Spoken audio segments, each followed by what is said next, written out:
porte les pleurs de la vie chose à bois, ou l'adieu du chasseur que l'écho faible accueille, et que le vent du nord porte de feuille en feuille. Que de fois seul dans l'ombre à minuit demeuré, j'ai souri de l'entendre et plus souvent pleuré, car je croyais ouïr de ces bruits prophétiques qui précédaient la mort des paladins antiques. Aux montagnes d'azur, au pays adoré, rôde la phrase on a cirque du marboré, cascade qui tombait des neiges entraînées, source gabruisson torrent des Pyrénées.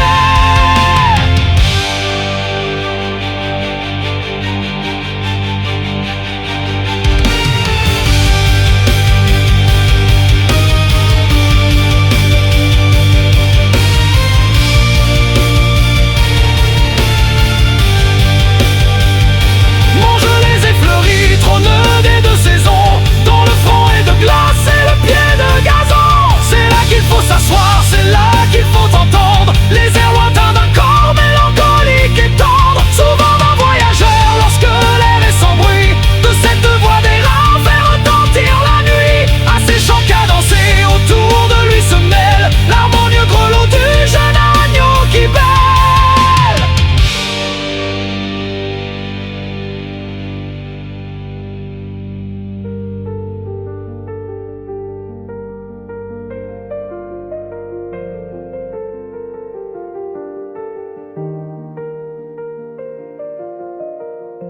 Une biche attentive au lieu de se cacher se suspend immobile au sommet du rocher, et la cascade unie dans une chute immense son éternelle plainte au chant de la romance. Âmes des chevaliers, revenez-vous encore? Est-ce vous qui parlez avec la voix du corps? Roncevaux, dans ta sombre vallée, l'ombre du grand Roland n'est donc pas consolée.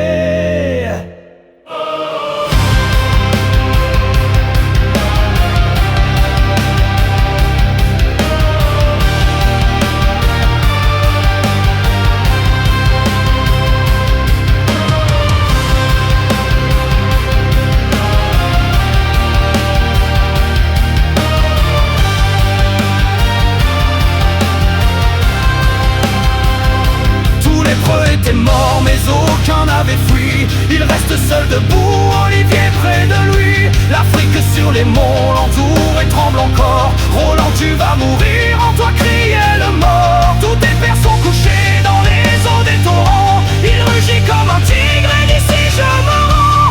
Africain ce sera lorsque les Pyrénées sur l'onde avec leur corps rouleront entraînés.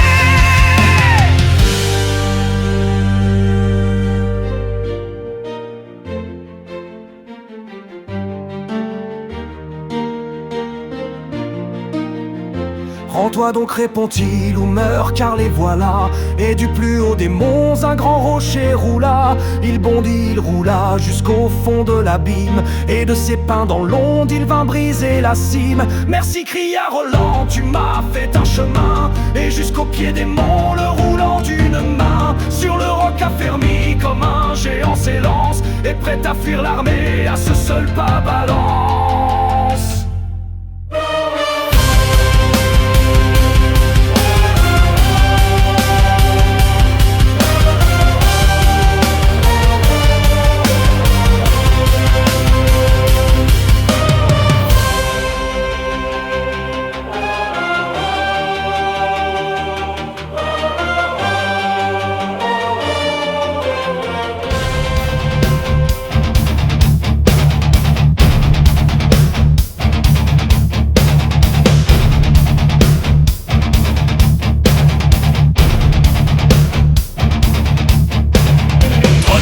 Cependant, Charlemagne et Sèvres descendaient la montagne et se parlaient entre eux. À l'horizon déjà par leurs eaux signalées, de Louise et d'Argelès se montraient les vallées. L'armée applaudissait, le luth du troubadour s'accordait pour chanter les saules de l'Adour. Le vin français coulait dans la coupe étrangère, le soldat en riant parlait à la bergère.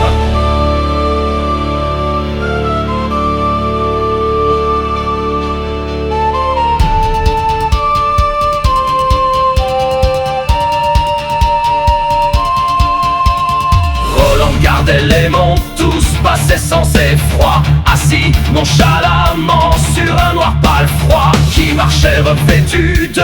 Housse violette, Turpin disait tenant les saintes amulettes. Si on voit dans le ciel des nuages de feu, suspendez votre marche, il ne faut tenter Dieu. Par Monsieur Saint-Denis, certes, ce sont des âmes qui passent dans les airs sur ces vapeurs de flammes.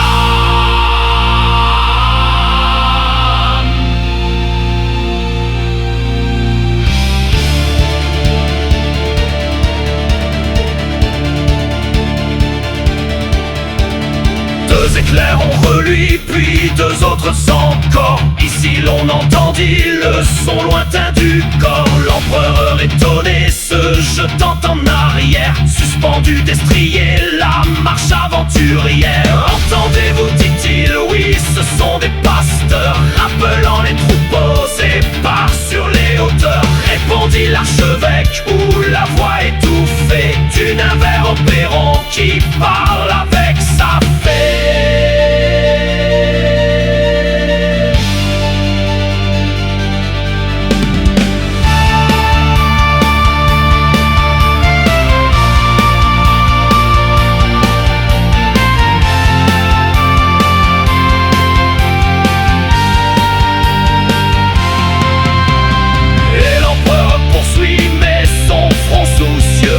Plus sombre et plus noir que l'orage des cieux. Il craint la trahison et tandis qu'il y songe, le corps éclaté meurt, renaît, se prolonge. Malheur c'est mon neveu, malheur car si Roland appelle à son secours, ce doit être en mourant.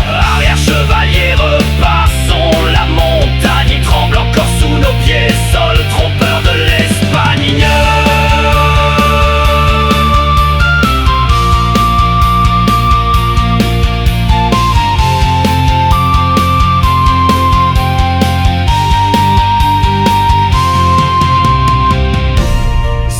Plus haut des monts s'arrêtent les chevaux. L'écume les blanchit, sous leurs pieds roncevaux. Des feux mourants du jour à peine se colorent. À l'horizon lointain fuit l'étendard du mort. Turpin n'a-tu rien vu dans le fond du torrent? J'y vois deux chevaliers, l'un mort, l'autre expirant. Tous deux sont écrasés sous une roche noire, le plus fort dans sa main